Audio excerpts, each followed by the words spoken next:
Salam alaikum, bonjour ou bonsoir les amis. J'espère que vous allez bien partout où vous vous trouvez. En tout cas, c'est ce que je vous souhaite et pour le meilleur de toutes les situations, bien entendu. Bienvenue sur votre chaîne Bled Maghribia. Et pour ma part, je suis content et heureux de vous retrouver une nouvelle fois.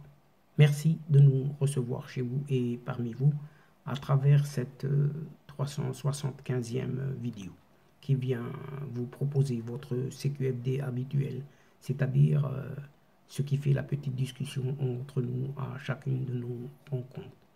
Vous le savez, oui, vous le savez très très bien que votre CQFD de votre Bled Maghribia se penche comme toujours et se consacre à cette actualité nord-africaine, maghrébine, pour venir vous la résumer très très brièvement en quelques mots, en quelques petites phrases qui ont été bien choisies, bien sélectionnées, bien triées à partir de cette actualité.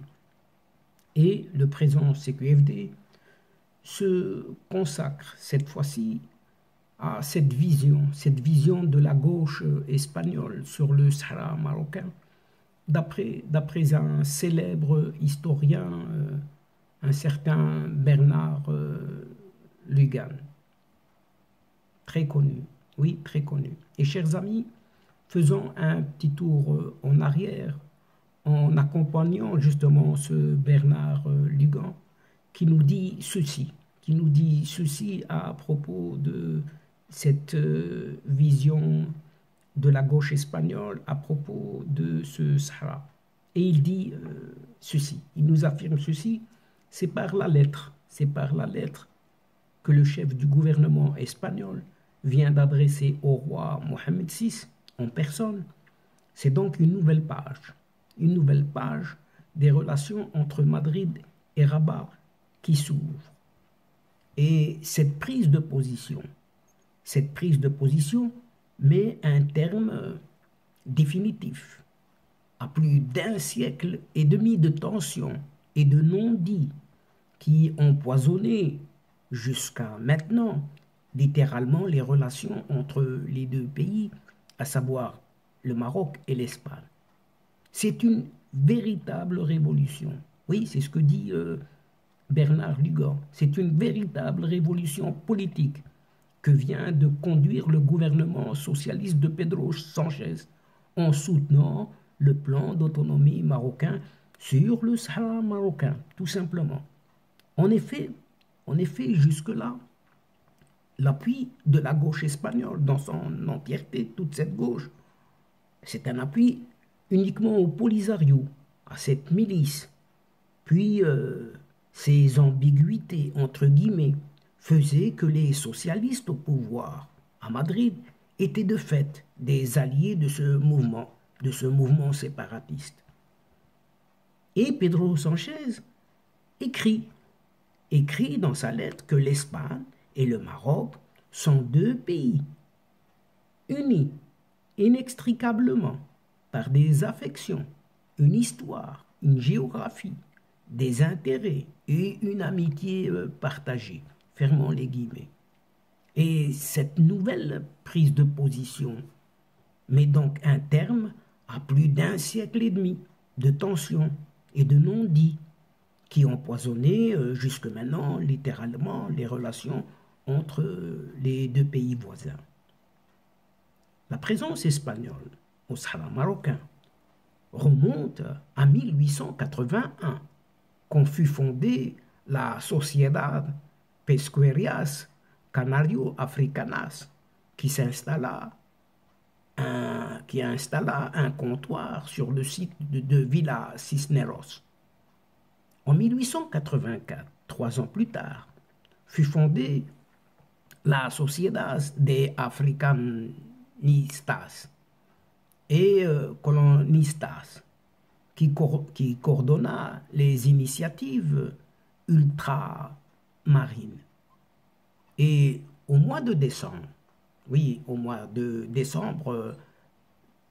1884, donc, de la même année, le gouvernement espagnol décida d'établir son protectorat sur le littoral saharien, du cap Bojador au cap Blanc-La Guaira.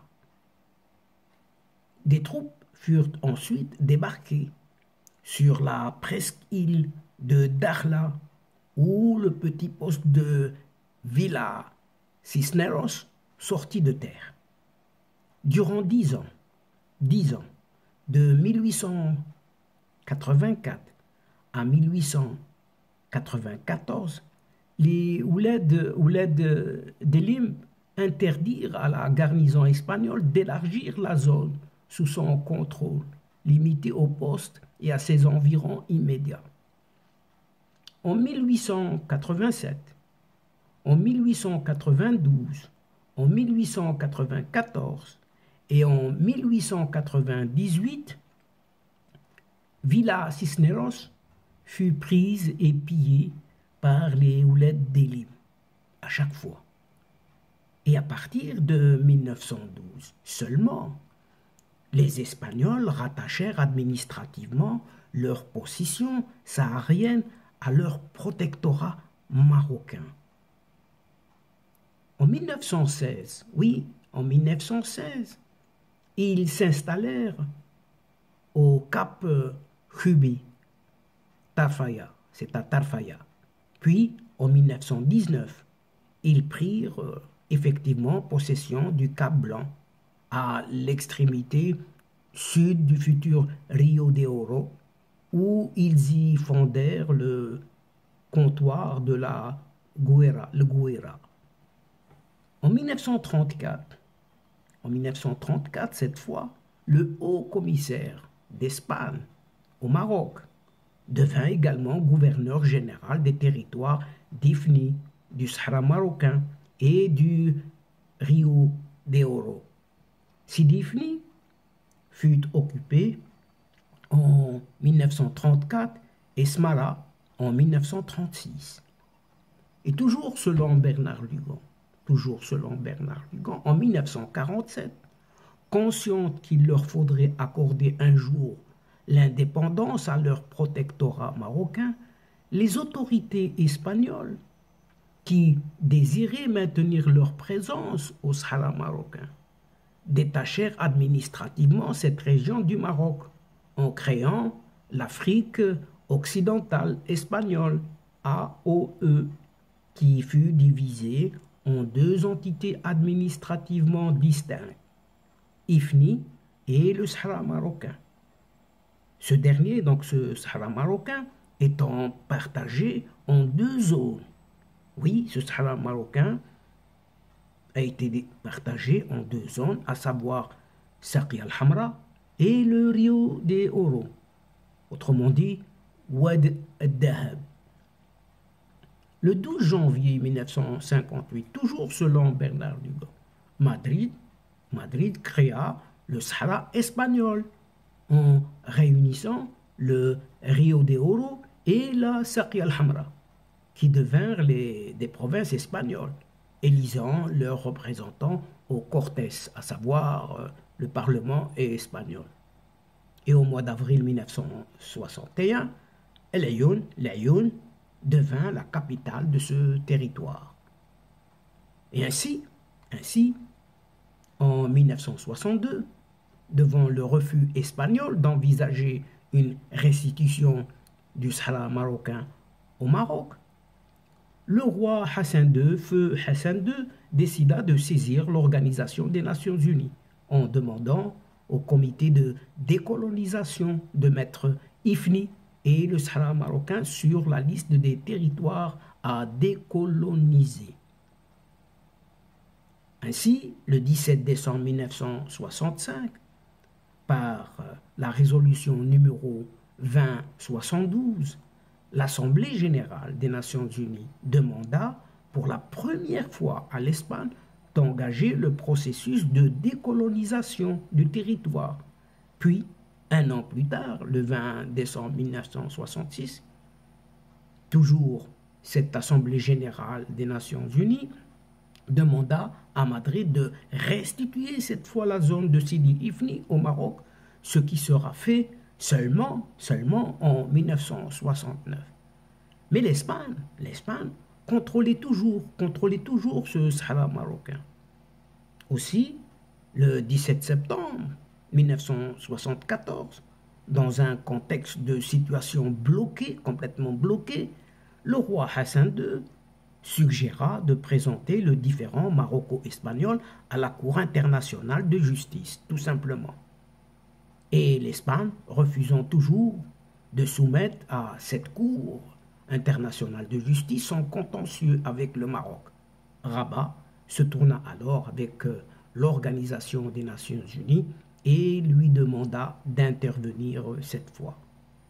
Le 13 décembre 1974, l'Assemblée, toujours cette Assemblée générale des Nations Unies, décida cette fois de demander à la Cour internationale de justice un avis consultatif sur les droits historiques du Maroc sur le Sahara marocain. C'est ainsi, le 16 septembre 1975, cette Cour internationale fit connaître son avis, par lequel elle donnait raison au Maroc, dès lors juridiquement en position de force. Le roi Hassan II, feu roi Hassan II, chercha un moyen de contraindre ce gouvernement espagnol à négocier avec lui. Et par ce biais, il imagina une idée géniale, oui, une idée géniale, alors de réunir tout simplement.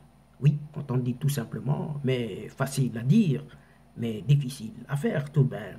Il réunit quelques 350 000 volontaires représentant toutes les provinces, régions, villes du Maroc, et de les faire participer à une marche pacifique vers le Sahara marocain.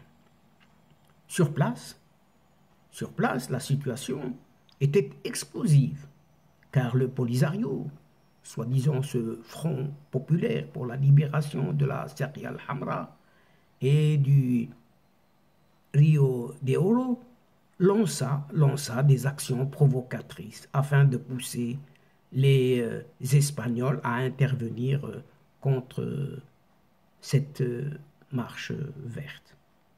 C'est ainsi que le 3 novembre 1975, à Tifariti, une section de la première compagnie de la 7e Bandera espagnole fut attaquée par un fort parti composé d'Algériens et de membres du Polisario. Ce même Polisario créé par le régime de l'époque en cette même Algérie.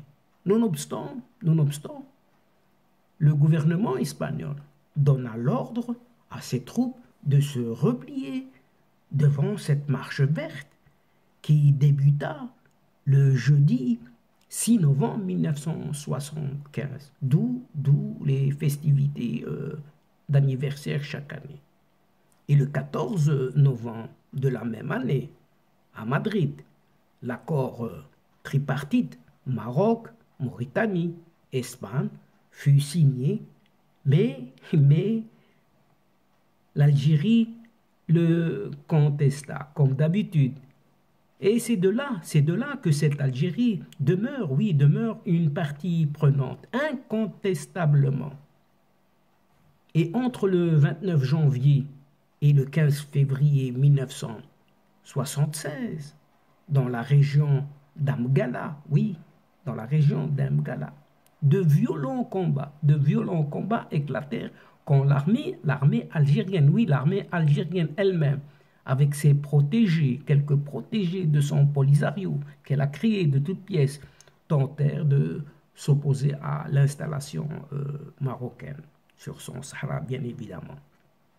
Alger ne cessa ensuite plus de soutenir militairement et politiquement, financièrement et tutti quanti ce Polisario, son bébé, dont les cadres étaient constitués par des Marocains et des Mauritaniens se rattachant très majoritairement à cette mouvance révolutionnaire dite marxiste ou socialo-tiers-mondiste de cette époque.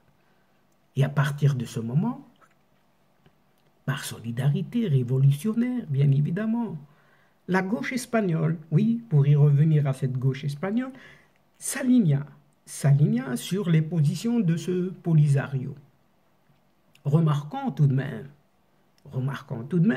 que ce fut toute la gauche européenne, notamment dans les pays de l'Europe du Nord, qui prit fait et cause pour ce moutard de Polisario algérien. Sans parler bien évidemment, naturellement, de la gauche française, oui, la gauche française, durant les mandats présidentiels, surtout de ce François Mitterrand, quand sa femme, son épouse, la première dame, soi-disant, qui devait rester neutre, tout à fait neutre, dans toute problématique diplomatique ou étrangère, eh bien, l'épouse de ce François Mitterrand, qui était Danielle Mitterrand, ne cessa de militer ardemment, mordicus, et d'intriguer en faveur justement de ce Polisario. Et voilà, c'est ici que se termine ce petit retour en arrière concernant cette petite histoire, concernant cet œil gauche de ces partis marxistes révolutionnaires de gauche espagnole à propos justement de cette autonomie du Sahara marocain. Et donc, chers amis et chers adeptes de la chaîne, c'est ici que prend fin cette séquence, en prenant congé de vous. Mais néanmoins, nous espérons vous retrouver très bientôt avec un immense plaisir pour vous relater d'autres sujets lors de vos prochaines vidéos de votre CQFD, c'est-à-dire ce qui fait la petite discussion entre nous à chaque fois. Merci pour votre confiance, pour votre fidélité, pour votre patience et votre participation de nous écouter jusqu'au bout des séquences qui attendent énormément de vous, à savoir votre soutien, vos encouragements. Mais néanmoins, ne nous oubliez pas de nous aider et d'aider votre chaîne en vous y abonnant. Très nombreux afin d'être informés rapidement et ce, en toute primeur, bien sûr. Aussi, chers amis, n'hésitez surtout pas de partager au grand maximum, sans modération, autour de vous, les séquences vidéo de votre chaîne. Pour ma part, il ne me reste plus qu'à vous dire au revoir, les amis. Al-Asdiqa, salam alaikum wa rahmatullah wa barakatuh. À la prochaine fois et à bientôt. إلى اللقاء في حصة أخرى إن شاء الله. مع السلامة.